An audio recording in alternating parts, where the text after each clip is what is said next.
I'm Lynn. And I'm Leo. Welcome back to our channel. Thank you for joining us today. We're on day 9. Yes. Class 9, Class sorry. 9, yeah, should we say. And we're going to start this program with Adho Mukha Virasana. So just to get the body moving, coming to your kneeling position, roll out your mat. And as you can see here, Leo's just getting into Adho Mukha Virasana by sitting back onto her heels. Quite an important action here. But to remember that you need to ground down into the heels, but also see that the buttocks are on the heels. So what happens when we come forward in this pose, as we've explained before, so you have to keep the direction moving back. And if your buttocks don't go quite that far, then you can put something between the buttock and the heel. And as you can see here, Leo was just showing that abdominal action, that you've got to move the abdomen towards the spine as you come forward. Don't lead with your belly, extend forward. So press down strongly into your palm, lock your elbows, and just take a few moments to observe your inhalation and your exhalation. Soft breath. So this is the first yoga practice you've done today, which I would imagine it is. Then just take your time in this pose. Just get into the zone. Soften breath, extend through the side waist. We're going to come for Adho Mukha Svanasana now. So lifting up, looking up, tuck your toes under, extend back into your dog pose. Press strongly down with your palms. So you have to root the pose to start with to get that elongation through your spine. And once you can get that lift through the spine, then be sure you're pushing back with your thighs. Just take the glance forward now. We're coming for Urdhva Mukha Svanasana, dog head up. So look forward and then come forward. Now when you come forward, see that you lengthen the back of the pelvis towards your thighs. Keep your toes tucked under in this position. Press down into your arms and lift up through the front body. So sometimes you can feel a little compressed in the lower back in this pose when you first start. You can always put your hands a little higher onto a couple of yoga bricks if you have them. Extend up, chest up. Soft inhalation, exhalation. Okay, we're coming out of the pose now. So reaching back into the legs, into Adho Mukha Svanasana, dog head down. So stretch those legs back strongly, extend into the back of the thighs. Look forward, we're going to take the legs towards the hands now, so either step or jump. Uttanasana. And again, if this is a bit tricky because the hamstring's a little bit tight, don't worry, there's always a starting point for everybody. You may need to put your hands onto your shins or your thighs, but make sure you keep this action. Or if you do have some yoga equipment, put your hands onto a couple of bricks, yoga bricks, or a chair in front of you. But the most important thing is you're getting this direction of length through the back body and pulling up of the legs, the knees, the muscle fibers. And this will gradually improve over time. The main thing about yoga practice in the beginning is the consistency. So just get on your mat for 10-15 minutes a day and just slowly increase that. So soft inhalation, soft exhalation. We're going to come out of Uttanasana now. So put your hands onto the front of the hips, pull up those legs, keep them nice and strong. Lift your sternum, chest, and come into a standing position. Stand in Tadasana. So this is mountain pose. We have to be very grounded at the base. Pull up the kneecaps and thighs and roll your shoulders back and down. Soft inhalation and exhalation. Take a few moments with this, just observing and just digesting the body slowly unfolding. Lift your sternum, chest even more. So the next pose we're going to come for is a lateral action. So you're going to stand right in the center of your mat. Feet together, we're coming for Virabhadrasana 2. So this is when we create an angle with the legs. So take your fingers to your chest, bend your knees and jump. Yes, that quickly. You're going to jump and see that you're moving into position and be sharp on those outer foot bones. Now, if you find the jumping a little bit difficult, if you've got problems, back, knees, you can just step the legs apart. Okay, lift your sternum, chest, turning your left foot in, your right foot out. Keep this rotation, we have said this before, but get this rotation of the thigh nicely and lift out of the pelvis. Be strong in your back leg and bend your front leg into a square. It's very challenging. So at the beginning, the leg will go with the direction of the angle, but you've got to really push these inner thighs back strongly so that you lift this inner ankle really nicely, lifting the chest, turning to face the palm.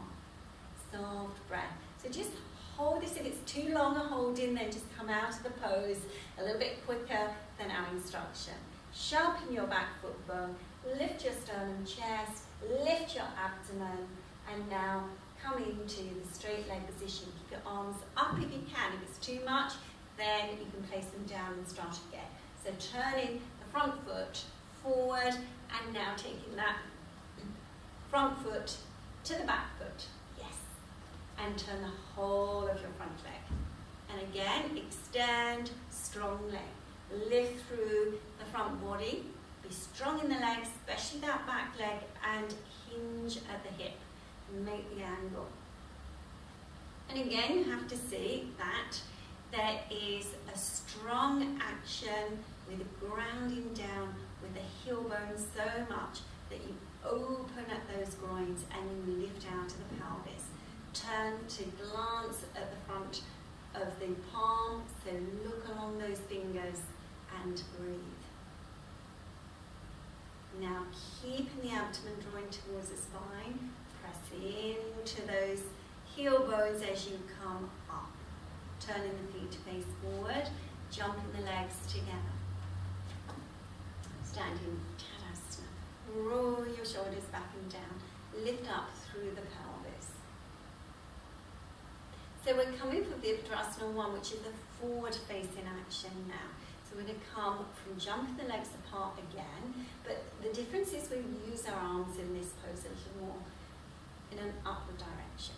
So taking the fingers and jump those legs nicely. Oh, good, that was very sharp. I was told before, so. Okay,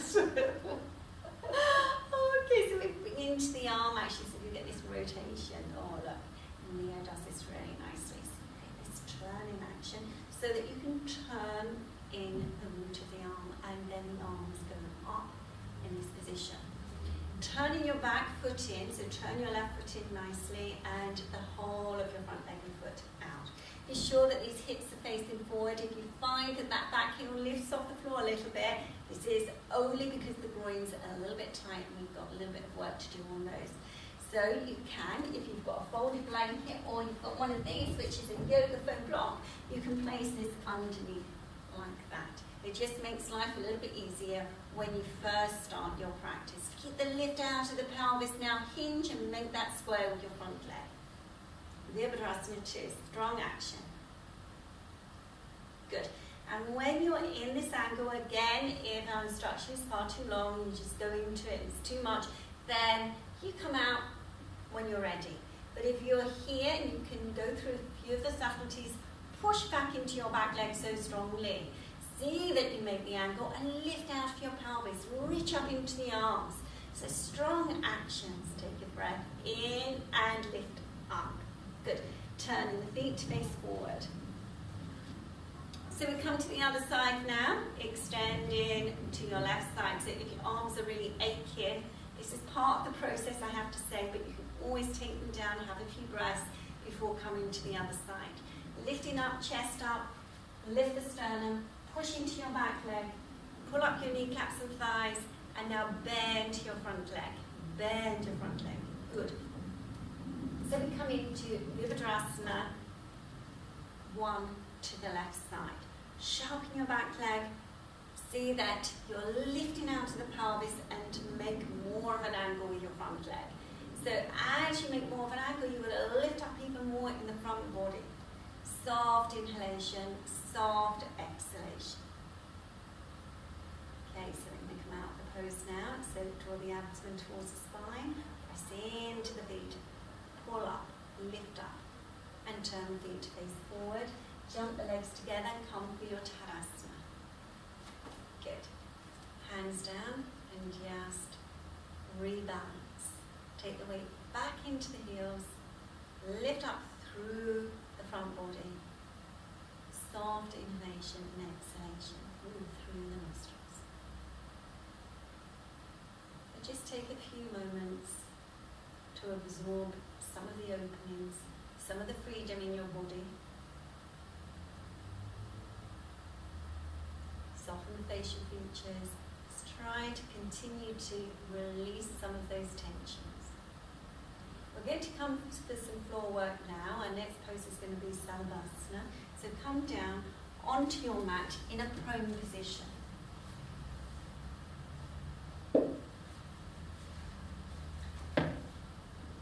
Okay. So you can see here that Leo is doing a bit of fiddling with her legs.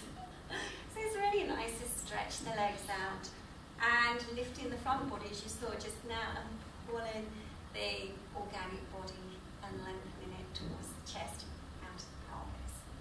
Alright, so our first stage to Salabhasana is reaching the arms forward. So I'm just going to move this blanket out of the way for Leo and extend forward. If you find that your bones are quite sharp on the floor, you can always put a folded blanket underneath your pelvis. This is absolutely fine. So we're going to come for a lift with the arms forward and the legs back. Make sure the tailbone is reaching towards the back thighs and the abdomen is lifting towards the chest. Take a nice inhalation. As you inhale, lift both the legs and the arms up. Yes, hold. And then release. And just rest the forehead onto your palms, your wrists, your folded wrists. Soft inhalation, soft exhalation. So we're going to come for Salabhasana more towards the classic action. So taking the arms now beside the waist and the palms face up and the legs come together. Good. Now if you've got a back problem, you feel a little bit of pinching in, you can take the legs a little bit apart. But legs coming together, looking forward, chest extending towards the end of the mat. We're going to lift in the same way, but we haven't got the arms forward now. So you have to lift the arms, lift the legs, lift the chest, and hold. Push into the legs strongly, lift up with the chest, open those palms, open those arms. Soft inhalation, soft exhalation, and release. And as you can see here, Leo is just resting her forehead onto her palms. Now, you can rest in this position. It's a really nice way to rest after any back bends. We're going to come into a soft Adho Mukha Virasana now. So coming back into Adho Mukha Virasana. And it's really nice to rest the head in this position when you're coming to the end of your practice. So if you've got a cushion, folded blanket, or even a foam block, or a brick, yoga brick, then you can just place the head. I'm just going to use this for Leo to place her forehead onto.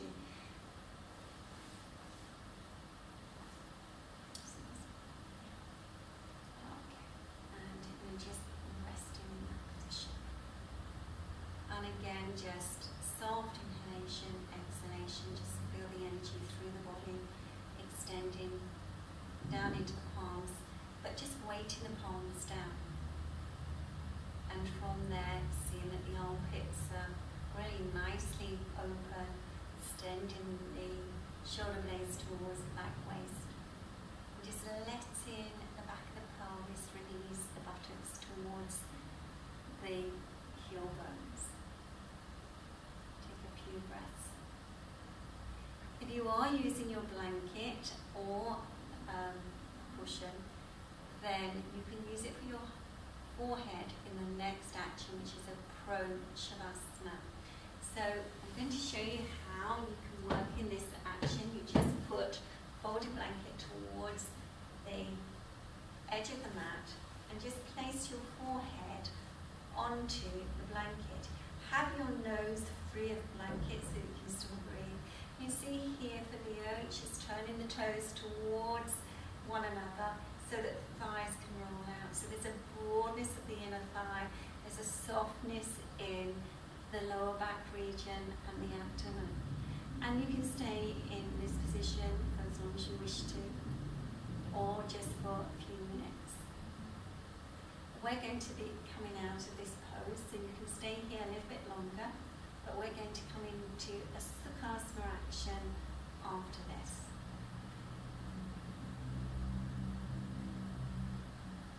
Okay. Good. Up. So again, I have to emphasize that if you really have a nice time in your prone position, stay there. Yes, it would have been very nice to stay there. It's a lovely pose to do. So thank you for joining us today for this class. We hope you enjoyed it. If you did enjoy it, do remember to subscribe to the channel. That will help us to continue putting videos up. And if you like a video, you can click on the thumbs up button underneath. Yes, and we look forward to seeing you next time. Namaste.